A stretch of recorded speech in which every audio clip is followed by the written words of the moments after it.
Hey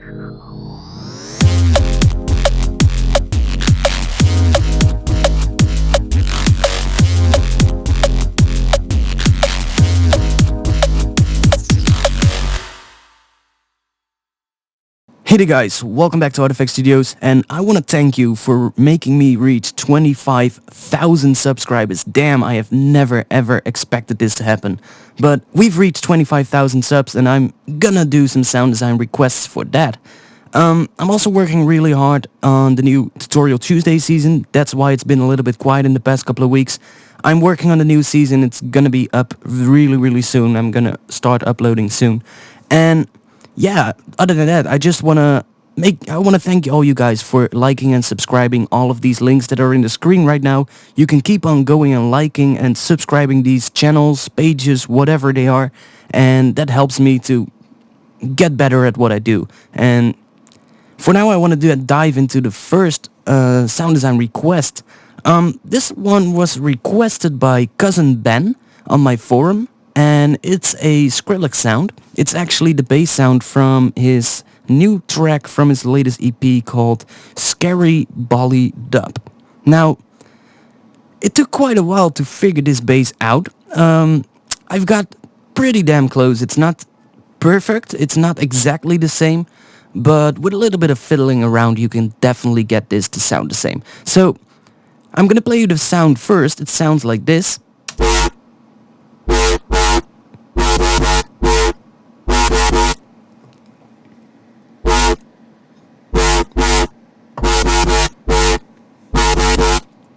So, it sounds pretty good. It has that metallic character in it that the original also has.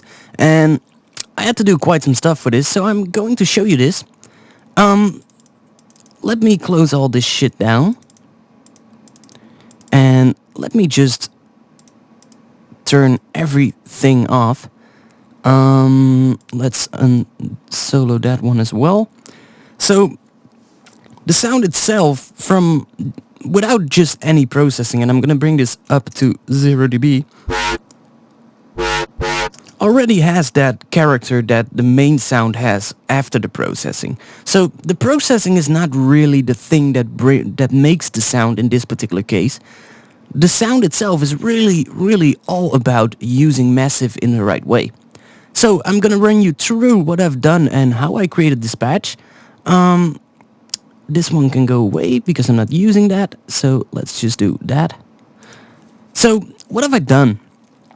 If I turn off both filters, turn off FX1, FX2, EQ, and let's also turn off the modulation oscillator, the frequency shifter, the feedback, and the clipper. So, without any of these, we have something that sounds like this.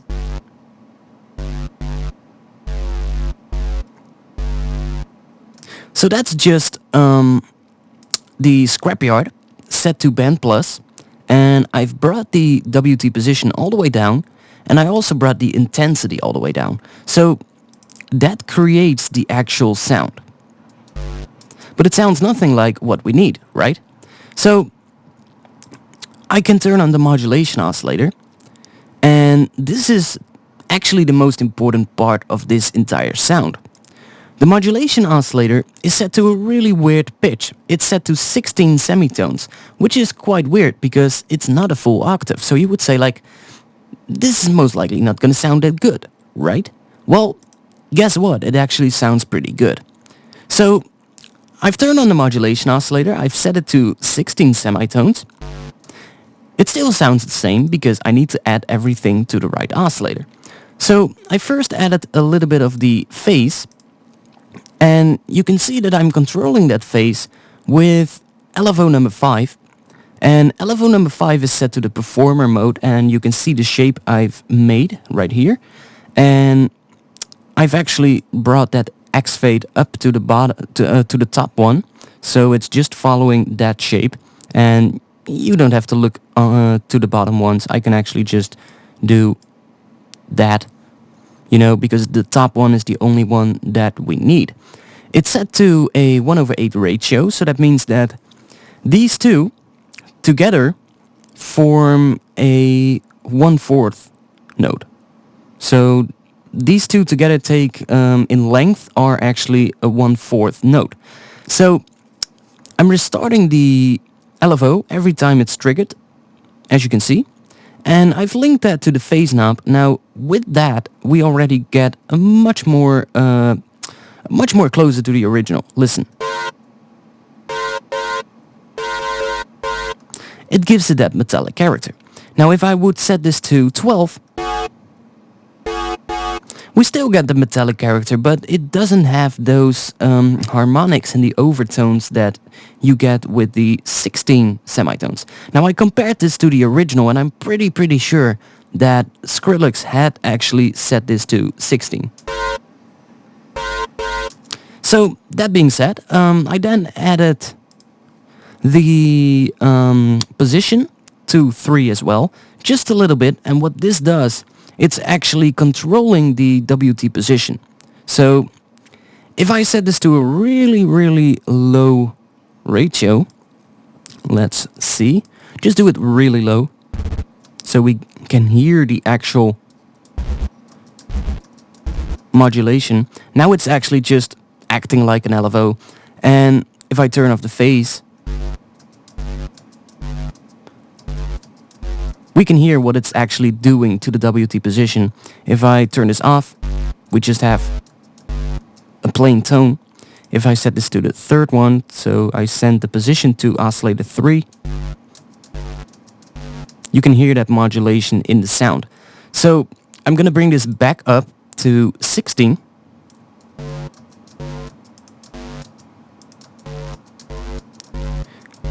And you can hear how it changes the tone and the character of the sound, but it doesn't really do that much.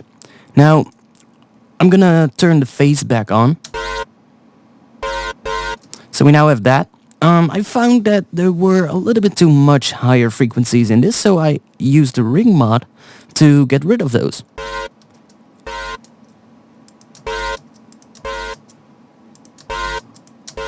Only a little bit, and it makes the sound a little bit less powerful, but we're gonna make up for that later on. The next thing I did, let's see, I'm not using the white noise, so don't look at that. I added a little bit of feedback.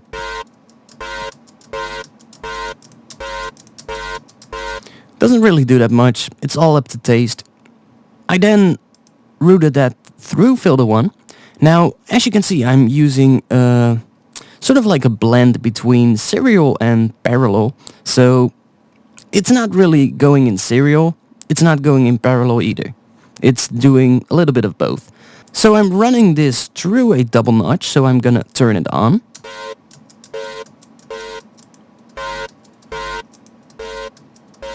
It changes the overall tone, and I'm actually modulating the cutoff with that same performer, but only with a really small amount. Now, I don't really think this is absolutely needed for the sound, but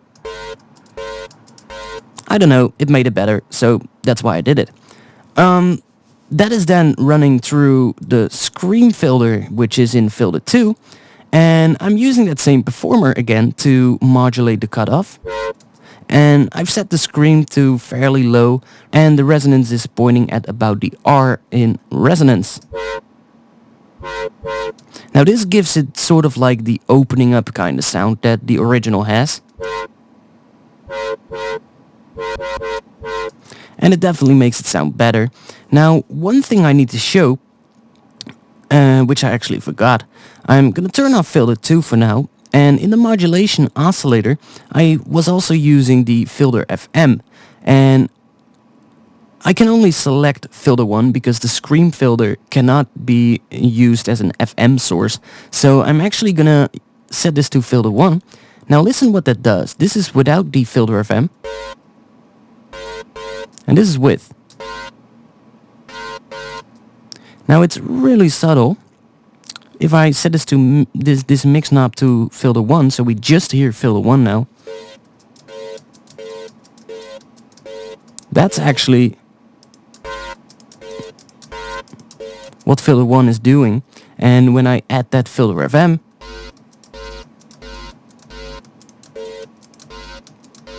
you can hear that little bit of grit coming into the sound. Drop this back to mix 2 because we want to hear the sound of filter 2. It's adding a little bit of slight grit now, and I'm gonna turn on filter 2 again.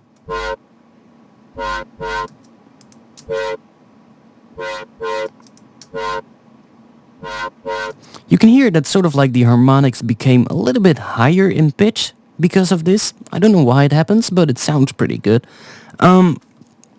Then I have a classic tube in FX slot number 1. That's without. And that's with.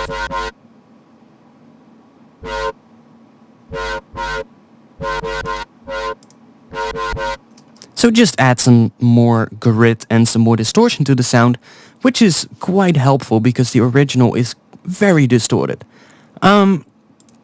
I then run that through a dimension expander just to give it a little bit more width and a little bit more ambience, I guess. Makes it sound a little bit more metallic even, so it's quite good. It really works. Then for the EQ tab. Now the EQ tab is quite interesting. I'm not adding any low frequencies, maybe a little bit. Not much, at least. Then I'm using the boost and the frequency knob. Now, that's really interesting because you can use this to actually add more movement. As you can see, I'm controlling both the frequency and the boost knob with my performer. So, during this performer shape, the frequency knob will change. So, right here, the frequency goes up. And at this middle position right here at the top, the frequency is actually going to be right there at the end of that range. And the same goes for the boost. So during this modulation, we're going to get more high frequency content because of this particular setup. Now I'm also boosting the highs like madness, as you can see. Without that, it sounds quite weak and it doesn't really have that high frequency content that the original has, so I really boosted that up quite high to get that kind of effect. I think that's it for the patch. Oh no, wait. Almost forgot the 2 inserts at the bottom. Those are pretty interesting and pretty important as well. The first one is the frequency shifter. Now, this is without, and this is with. You can clearly hear how that overall tone, the overall character became much lower, and it sounds like a lower pitch, but it's actually still that same G note. So I'm using the frequency shifter, and I've put the dry wet all the way up, and I'm just using it to change the overall tone of the sound. If I would put this at 50%, we're gonna get sort of like more like a wobbling kind of effect. Maybe not that. It's not that easy to be heard on this particular sound, but on a normal sound, if you would use the frequency shifter and you put the dry wet at 50% and you play around with the pitch, you get all kind of wobbles and interesting kind of sounds. But for this one, I just wanted to change the overall tone, so you set this to 100% and then you just bring down the pitch. Now, this really is, you really need to use really fine control on this, and it might need some fiddling around. I'm not gonna touch this knob because it took me quite a while to figure out where I want to put it. Now, if you want to have fine control in Massive, you can just click a knob. So I'm just gonna click a knob I'm not using right now, so let's take the WT position of oscillator 1. I'm clicking that, and then I'm going to press the up arrow on my keyboard, and if you look at the knob, you can see it's actually moving up as well. So it's going to move up with only one step for the knob when you press your key on your keyboard, so you can really have fine control on those knobs by using that particular technique. I've used that technique to find the perfect position for this pitch, and I think it sounds pretty good. So it made it sound much lower, much better, and then I decided to add the hard clipper into insert number 2, which is just adding a shitload of distortion. And it actually also brings up the high frequency content even more, so that's pretty good as well. For the routing, I have insert number 1 right here. I don't know why.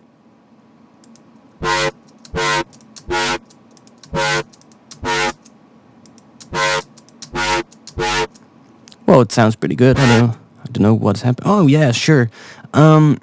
Normally, if I put this on serial, you would have to follow this line only, and it would go from here, go like that, and it would go like that to the insert.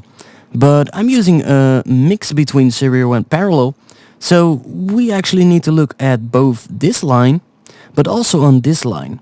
So everything that's being fed into filter 1 is not using insert 1. So the frequency shifter is only shifting the stuff that goes into filter 2. If that makes sense. I think it sounds pretty good, and I can try to see how it works if I, for instance, put it somewhere else. But if I put it here,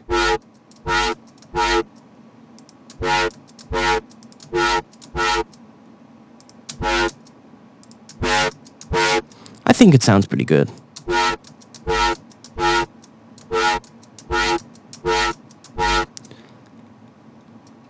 It might actually be really good if I just keep it right here.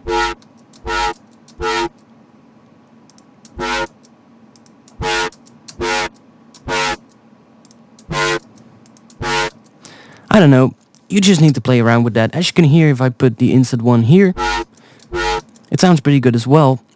And I might need to put the hard clipper right here.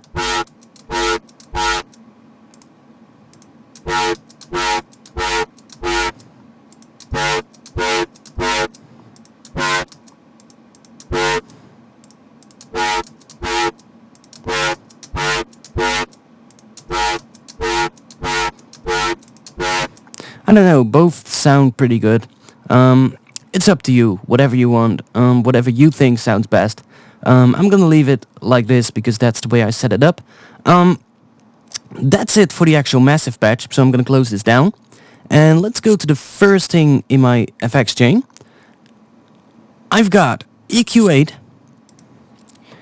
with a pretty insane equalizer setup. I'm taking out 2 notches, and I'm just taking those out because I found that those particular harmonics didn't really sound good, and I didn't want them in the final sound. So I completely took them out using these 2 notches. And I'm also using this number 6 to bring down the high frequencies a little bit. This without, and this with. It gives it a little bit more of a hollow sounding character, which I think the original has as well. That's then running into a chorus with a really low amount and really low rate. Dry wet at 20%, this just adds a little bit more stereo width to the sound. So this is without, and this with.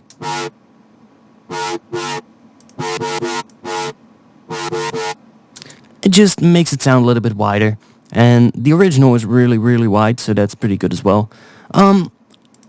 I think, talking about wideness, I forgot to talk about the voicing tab.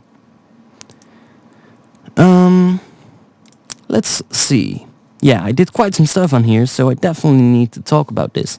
I've set it to 5 voices, so 5 voices is quite a lot, and that makes the sound much wider as well. And I'm using the pitch cutoff to bring in a little bit of detuning. Now, it looks like I'm not detuning anything, but when I click this and slide it to the left, you can see I can slide it to the left. So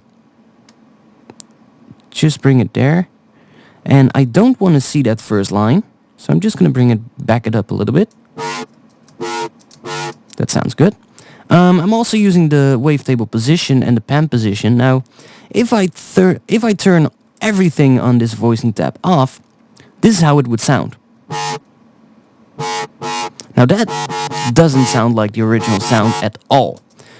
You add the pen position, and I've brought this all the way to the right side because I think this is really wide and therefore it should be really wide. So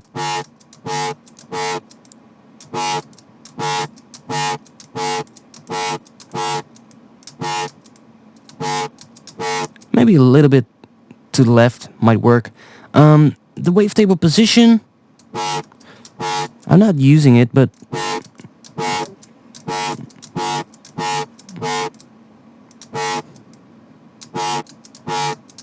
let's keep it at there. And the pitch cutoff, of course, gives it more width. That being said, we can now go on. So we have talked about the EQ and the chorus. And then I added a little bit of overdrive because I thought that the sound wasn't quite distorted enough yet. So you can see my settings. I am pretty sure that this is just the top part, like the frequency and the resonance is actually just the default setting. I've only changed the drive, I've brought it up, and I brought the tone up as well.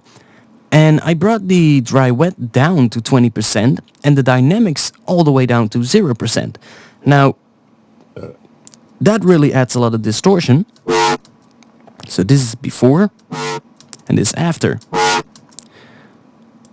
Makes it sound pretty good. Then, finally, we have camel fat. Let's open this one up. The most important part of this camel fat is the filter. Now, if I turn off the distortion, this is what the filter does. So that's with, this without. And as you can see, I'm not modulating the cutoff position. I'm just using it to change the overall tone of the sound.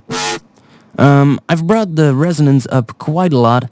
I've also brought the mix down a little bit, and I'm using the envelope to control that cutoff position. So it is actually adding a little bit of modulation, but I'm not using the LFO for that. I'm just using that envelope, and I'm not really sure what kind of modulation I'm getting with this, but it works, and I'm just listening to the sound to see if it sounds good. And this particular setting made it sound better.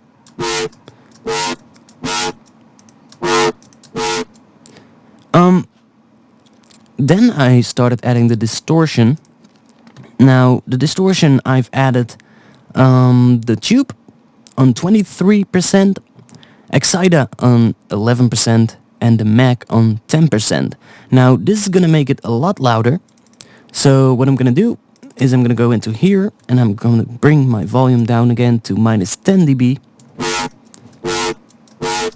So this is before the camel fat, and this is after.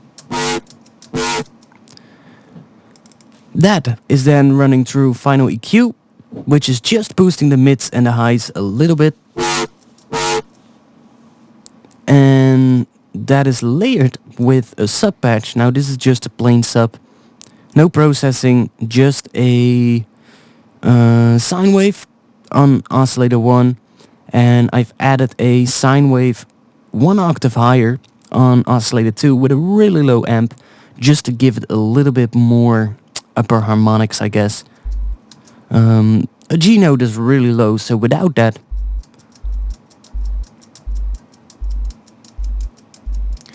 I don't really hear much up with this because the G note is so goddamn low. Using that higher layer in there just gives it a little bit more weight.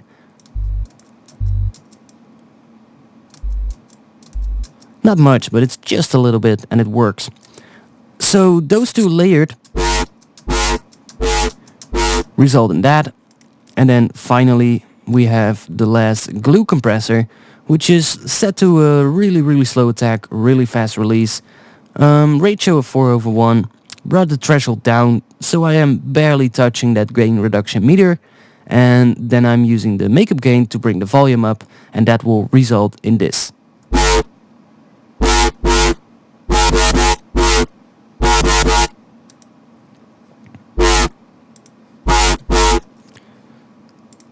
Now, we can go into the massive patch and change some stuff if we want. I can see if I like it with or without the feedback. And we can see what happens when we do the rooting stuff. I mean, I can root this.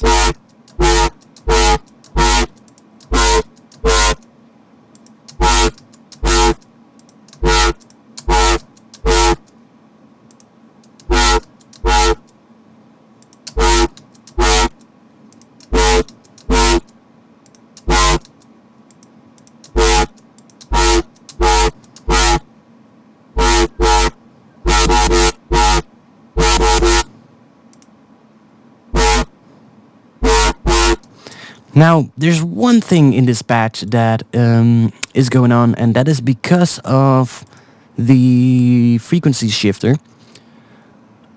And also because of this, I'm not using the restart via gate. And that is because if I would, the detuning would sound completely different. And I can show you, this is with the restart via gate. It just sounds weird. So with it, or without it, we get that.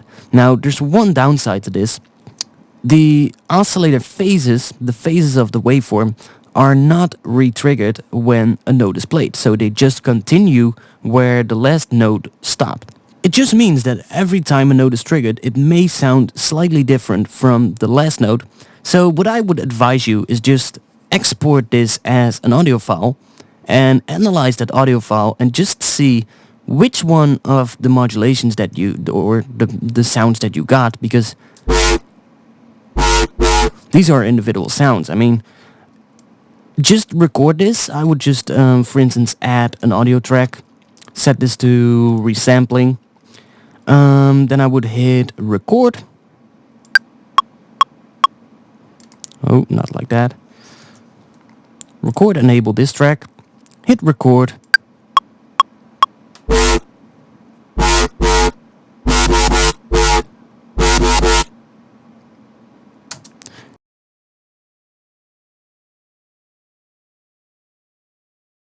Just like that. And I would just analyze and just try to find the one that sounds best. And just use that one. I mean, you can use this as an audio file and just say, for instance, this one sounds the best. Do that. Delete all this crap. Put it right here. Then put it right here. Put it right here. Put it right here. And to create that faster part, we would just do that. And then we would put another one here. And then I can copy this particular part and drop it there. So now I've actually made the exact same thing, but then in audio.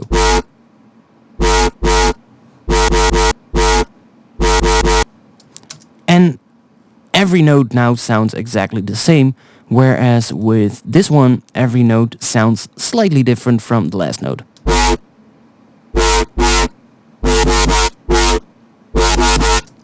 So that's just the way how you control these particular sounds and how you can make sure that every note is going to sound exactly the same.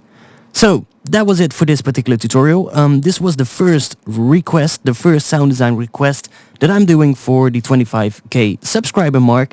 I want to thank all of you for watching. Like, subscribe, and follow me on all these particular pages, channels, profiles that are in the screen right now. Through those pages you can actually stay into contact with me. I'm also running a sound design and music production group on Skype. You can actually be part of that group if you want. Just go to Skype and add me on Skype. My Skype is ARTFX Studios, one word. Add me on Skype and ask to be in the music production group. I'll be able to add you in the group and you can start talking to a lot of other producers and just have great fun. So that's it, and I'll hope to see you back soon in the next 25k request. Peace.